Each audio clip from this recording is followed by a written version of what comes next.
Hi sewing friends, my name's Deb Christensen, and I was honored to be asked by an admin of the Mrs. Quilty Club group to show you how to do my flying geese that I did in this quilt for the March challenge with your Mrs. Quilty box. So what I would like to show you is a Flying Dutchman, where we're going to need 8 flying geese. And you'll have to forgive me, I haven't done a video in a long time, so I will do the best I can.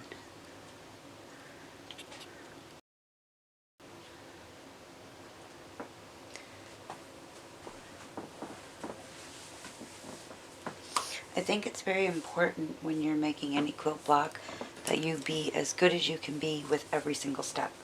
That makes for a better quilt block. For this Flying Dutchman, I'm not using Mrs. Quilty fabrics. I am using my own. Very high contrast is what I want.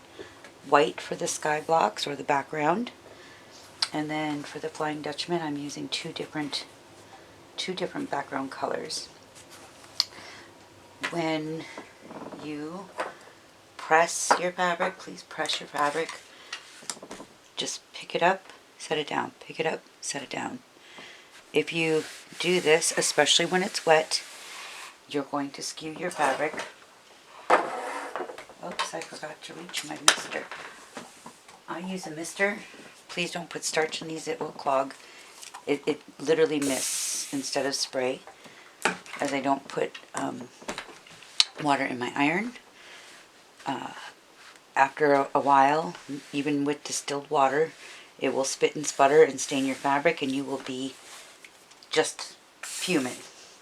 So just pick up your iron again, like I said. And for starching,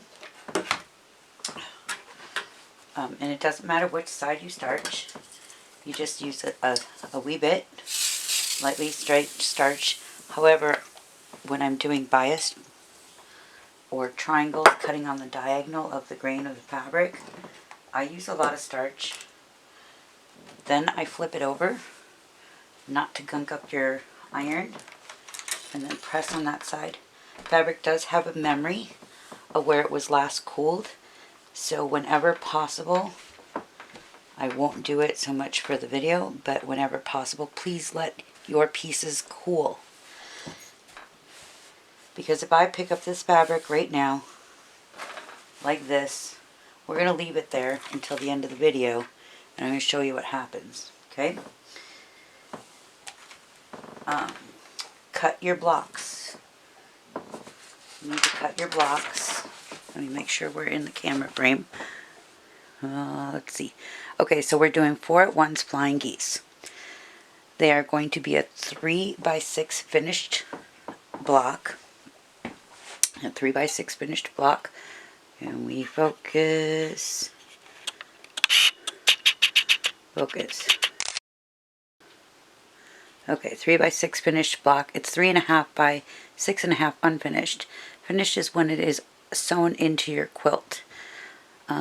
When you trim and it's just the flying geese block, that is considered unfinished, even though you're finished making that block. It's a little backward sense.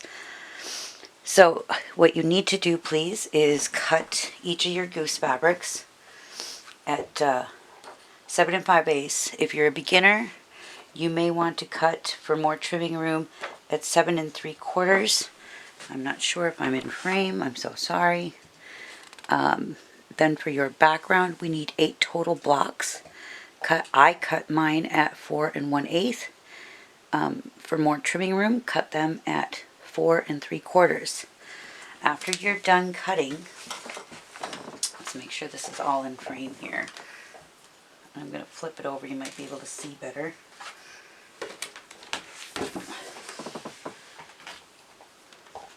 Maybe, I don't know. Let's refocus.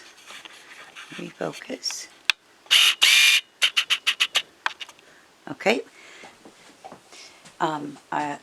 So you'll take your white background squares, all of them, all 8 of them, and mark a diagonal line. Use a light pencil.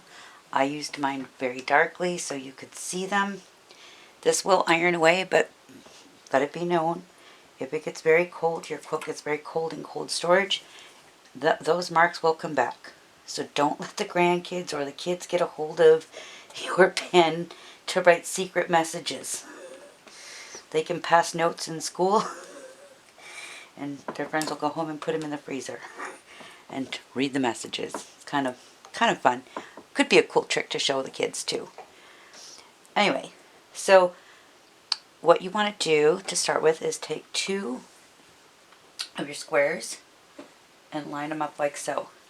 If your diagonal line is not meeting, your square is not square. If you need to pin, and usually on the bigger ones I at least pin this bottom one, please pin this way and this way. If you oh geez, there we go. What we're going to be doing is sewing a 1/4 inch, actually it's a scant. If you don't know what a scant is, it's one movement of your machine, or it's about 1 stitch width to either side, closer into the line instead of out.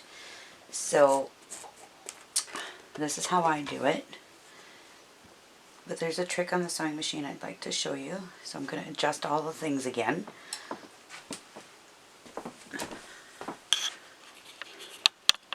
You even see that line? I don't know.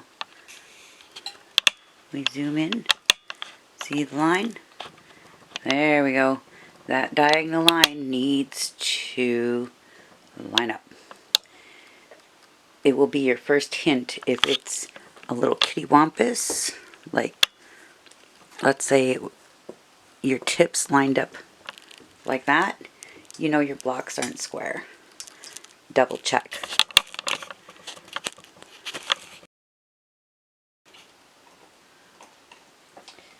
My next tip comes at the sewing machine here. All the little scraps that you feel are too small to use, or just even a little bit bigger, keep them, especially when you're doing triangles. Some people call them enders and leaders. Some people call them thread savers. I use them on all my blocks, not just triangle blocks. It keeps your points from going down into the feed dogs. Oh yeah, Geese. Alright, come back up, machine. When I'm doing smaller triangles, I will lower my stitch length to a 2 instead of a 2.5 on my machine. My center is actually at a 3.5. For my scant, I can move it 1 over. If you don't have that ability, the edge of your quilting foot is a 1/4 inch. That's if you use the same style quilting foot I have on. The machine's dusty. You can go just a tiny bit underneath. Let me use my seam ripper and just go, instead of going at the edge, just go like 1 little stitch width to the inside to do that scant 1/4 inch. You don't have to. I do this because it gives me more room to trim with wasting less fabric. That's why I do it the way I do it. I lost my block already. Jeez Louise. I'm going to sew 2.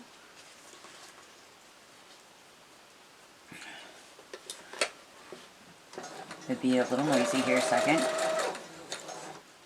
So down this side.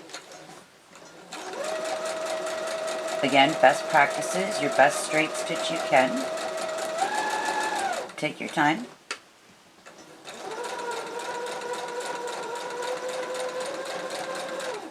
And this is why we pin sideways, because with everything pushing this way, if we were to pin up and down, it would push our fabric.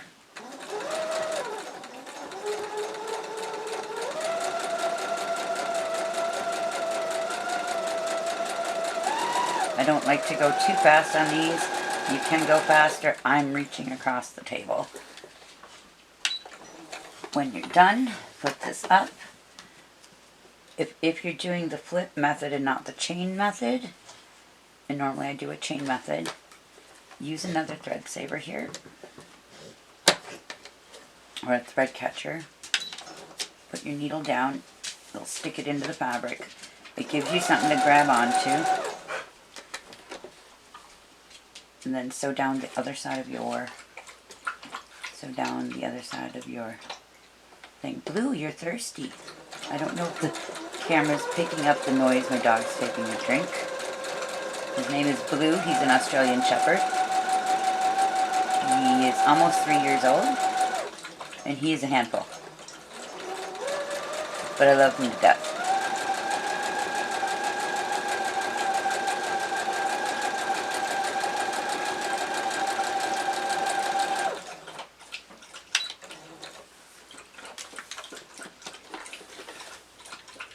And go ahead and trim. Let me stand up so I can see, make sure everything is being caught in the camera. Move this block. So you should have a line down each side of your sewing line. Now we're going to cut that line in half.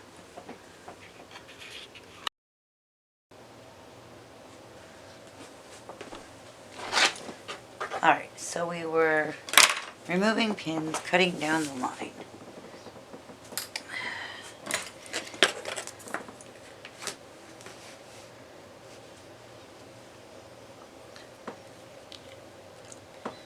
Just real quick down the line that you drew.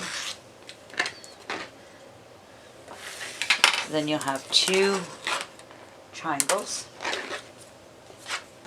Let's flip the ironing board over. I thought I got that to turn back on. There we go. Not quite warm enough, but warm enough. If that makes any sense. When you press, I had to make sure I'm in this view. Stay up at the top corner. Sight your seam. Before you open that seam up or press it open, set that seam. Doesn't take that much, just a tad bit. Now this one is how I do all of mine.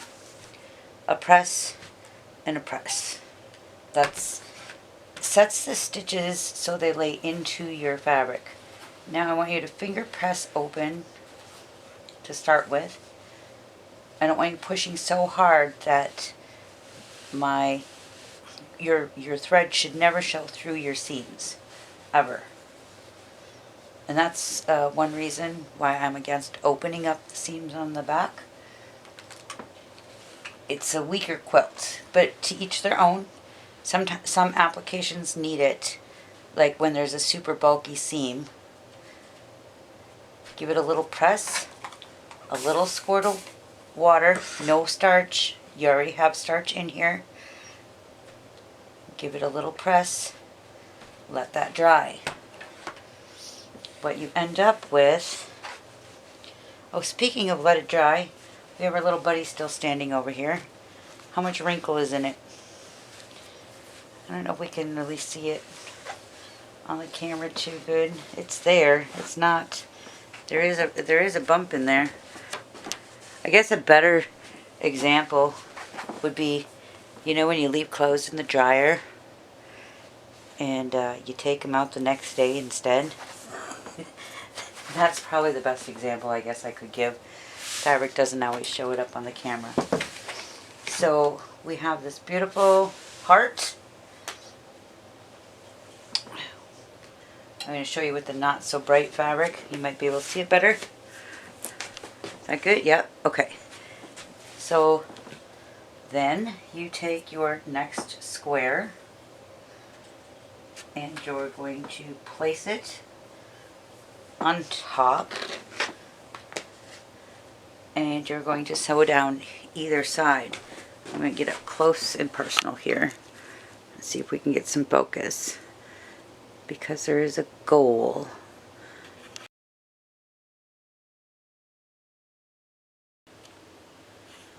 take 2 on our heart-shaped block with our next square added on. I forgot to mention the pen that I used, I believe is a Friction pen. You get it at Walmart in the craft section, or not craft, but the office. But your goal on this, you want to aim for these valleys or to the inside like mine. This is because I'm using a scant 1/4 inch. So mine's just to the inside of the valleys. So all the way down.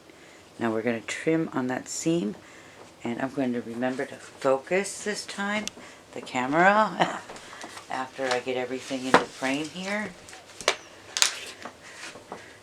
Because the next part is pretty important. It's the trimming part. Pretty close. Pretty close. Sorry about that. I used to have a program on my old computer that crashed and forced me to upgrade computers. And now I can't have it anymore because it's not compatible with 11. But I could control my camera from that instead, and I could see that I was in frame and out of frame. So trim down your middle line. Trim down your middle line. Okay. Now we need to press these open.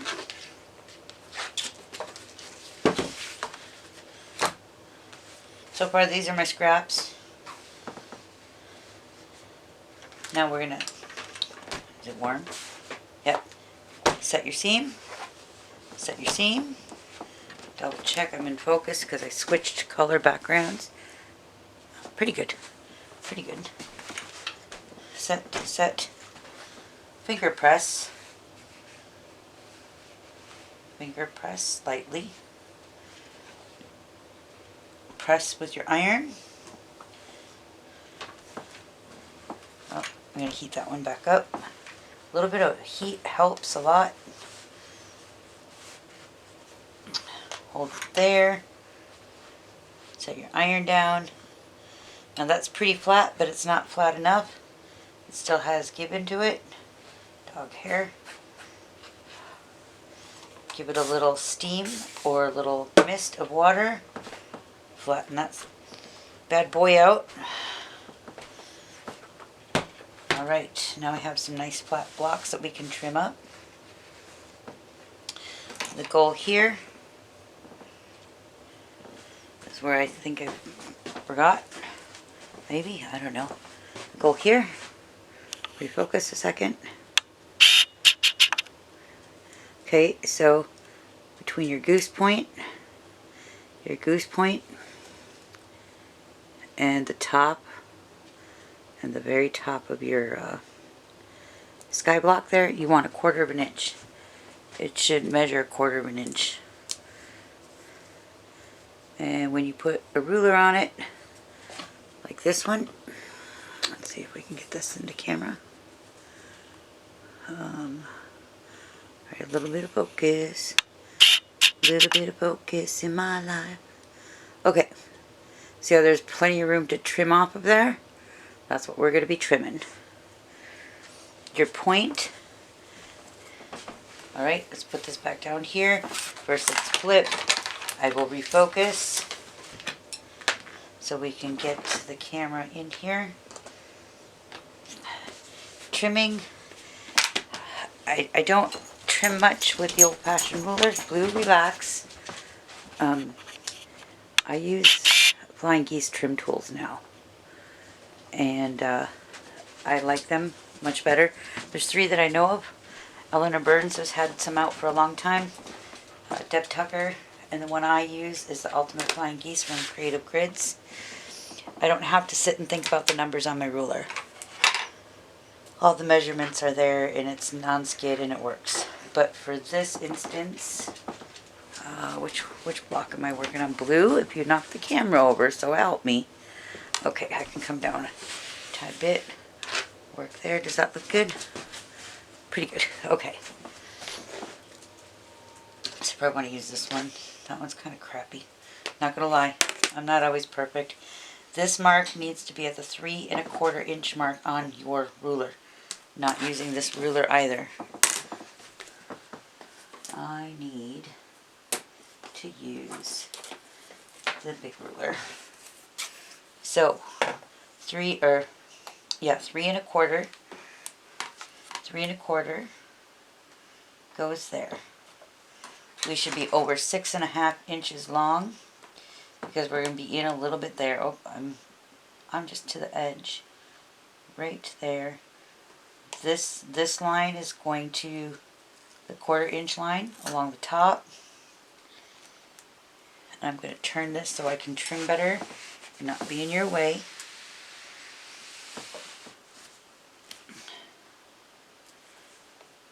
Again, that's 3/4 inches there. And making sure that the 1/4 inch mark is at that point. Trim this off.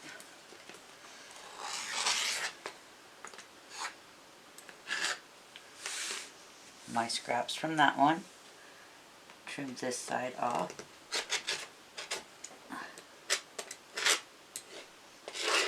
Getting my red threads out of there. And then we flip this around and we're going to measure this out at 3.5 on this line here by 6.5 on this line here. Let me make sure I'm still in focus frame. Okay, yep.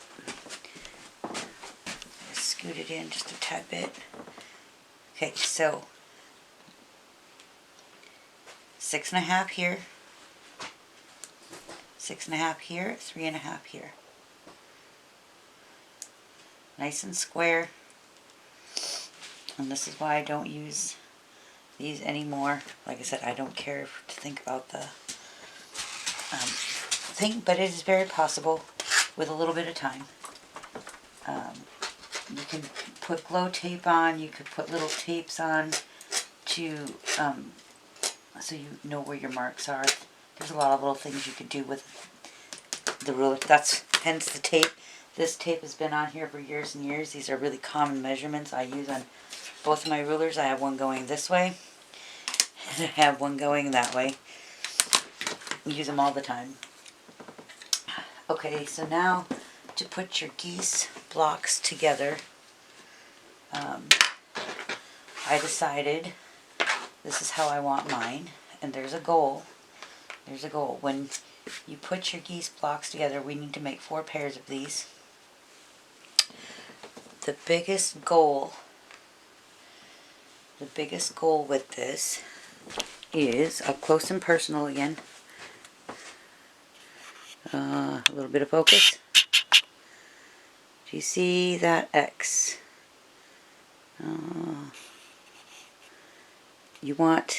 You have the crossing line, or your I can't find it, my arms aren't long enough.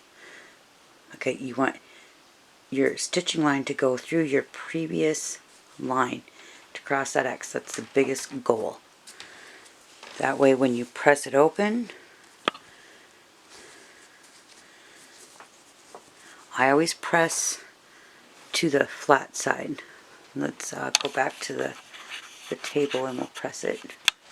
If I let it go till it takes a picture, then I know we're focused. I still need one more block. Yeah, I still need, because I have this one and I have that one to sew. And then I'll be able to show you a finished product. But, so when we press this open, it's the same thing always.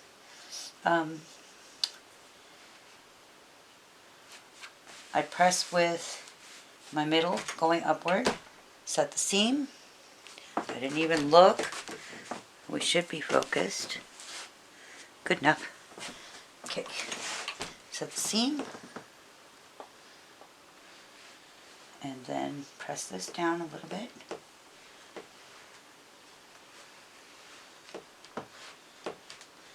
Give it a little water. Water helps it relax. Gets nice and flat. And there becomes perfectly imperfect points. They're not always perfect. I'll show you one. This one. My tip is gone just a little bit. Once it goes into a quilt, you will never ever see it. Okay. To make the Flying Dutchman, 4 pairs, you're going to sew 2 pairs together like this then. And then when we have our finished block, it'll be making a circle. I'll show you when I'm finished. One thing I forgot to mention, I think this is a very important tip, when you're sewing your blocks together in your pairs, this is how I want my blocks to look, correct? So when I am stitching them on the machine, I always have what would be, I'm going to call it the bottom block on the top. That way, because if you sew with your top, or what I'm calling the top block, open sesame please, open sesame, very well, thank you very much. Okay, top block, right? We're sewing through the tip of the top block. When you open it, because we open to the big long flat seam, there's a problem, doesn't work. Very, very important reminder. Always sew through the same tip every time so they come out the same. Put whatever you want to the middle for this one on the top. Very, very good. Let's sew this one together and get this block together, huh? Do you see what I happened there? Do you see what I did? Do you see that? I was sewing 2 of my pairs together. I clipped my seam. Oh no. Why would we do that? Well, if I sewed it, I couldn't, if I left it, alright, let's refocus that. There we go. If I left it, sewing over that, where all these seams come together, let me show you on one of these guys. There would be so much bulk. This one's open already. This one is not. We open him this way. Give it a finger press. And a little bit of, a little something something. Okay.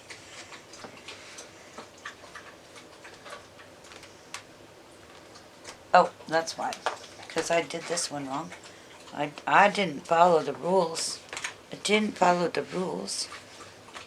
Pressing your seams in the same direction is a very helpful rule, because like with this one, your blocks are going to lock, or what's called nesting, and it helps you create better points.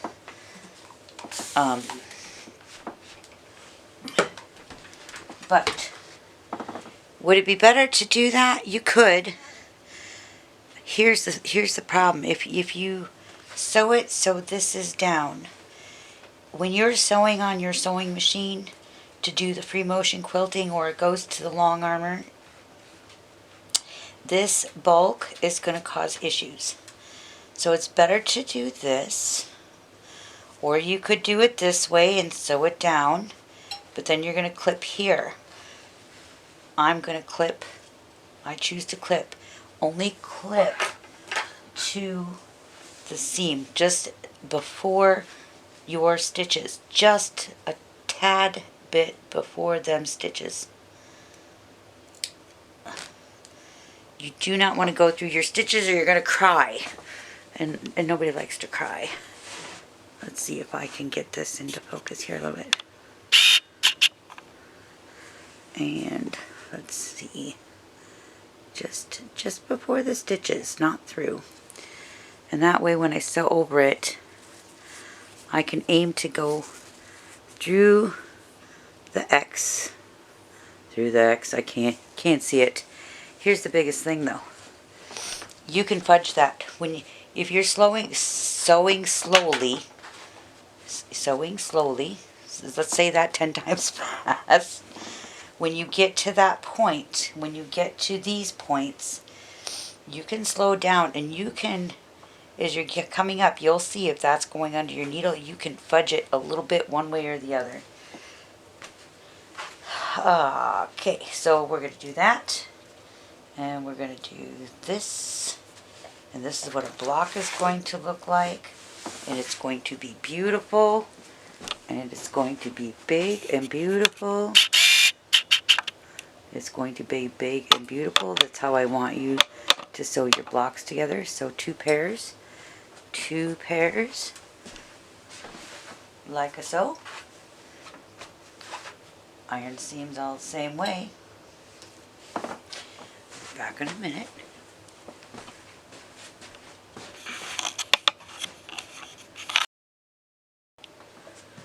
Okay, now we got these. We got matching blocks. Beautiful matching blocks. Or do we? We do. Little scary there a second, huh? Matching blocks. Set your seams.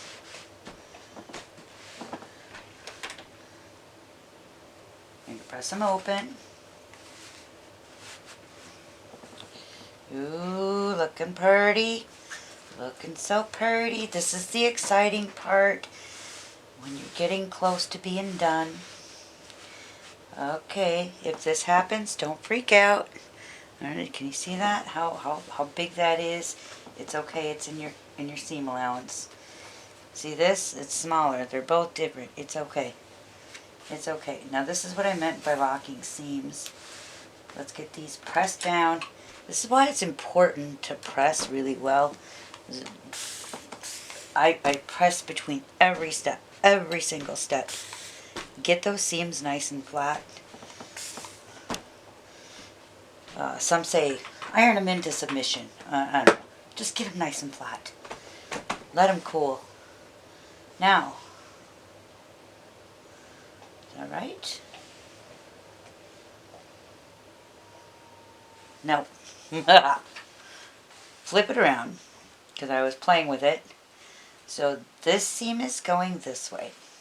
That seam is going that way. Then there's that little tiny ridge from your seams. I hope this can pick up the tiny ridge. It's called nesting seams, or button them up. They're gonna butt right up in there, and you're gonna feel it stop. You might want to put a pin in. I don't, because I'm so used to this. Just put a pin in this way and a pin in that way, and you're gonna sew right over this seam, and it's gonna be gorgeous. Same thing, sew over the X.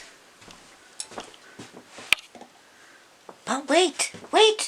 Oh my goodness, wait, there's more. But wait, there's more. Oh, that's a really crooked seam. Holy buckets. Still plenty of fabric there, though. Blue, excuse me. Move, please, buddy. Move, please, buddy. Thank you. Thank you. All right, we're in focus. So I wanted you to know, I still, even though I nested those seams, I clipped because there's so much fabric there, and I flip-flopped those. This seam here and this seam here, I did not flip-flop. Okay. Magic. Drum roll, please. Drum roll, please. I don't even know. I don't even know. Blue, excuse me, pal, one more time. Yeah, no, not under the camera, buddy. We need to back this up. Back this up. Okay. Okay. All right. Here's where the magic happens. That's why I did that, because I took it on the other side. Okay. Press, press, press, press. And the drum roll. I hope you're making drum rolls. Open sesame. Perfectly imperfect in my opinion. I have one little hoo-ha-rah that isn't sitting exactly the way I would like it to. But let me tell you, I'm not pulling it out. Because once it's quilted again, nobody's going to notice it unless I point it out. You ladies and gentlemen, for you gentlemen quilters, all my quilting friends, for those who are new to this, you got this. You can do this. Anybody can do it. Be kind to yourself. Be patient. Your block should finish and should really not need to be trimmed. But I have to fix that one stitch at 12.5 by 12.5. 12.5. Yeah, mine goes over 12.5 right here a little bit, only because it's a crooked stitch, and I will fix that on that seam. Or not. I can trim it. I'll be happy with it. That's how the back looks. It's nice and flat. This is gorgeous. I love it. I hope you do too. I hope I wasn't too chatty Cathy. Let's see. Ooh, ah, pretty. Thanks everybody for watching.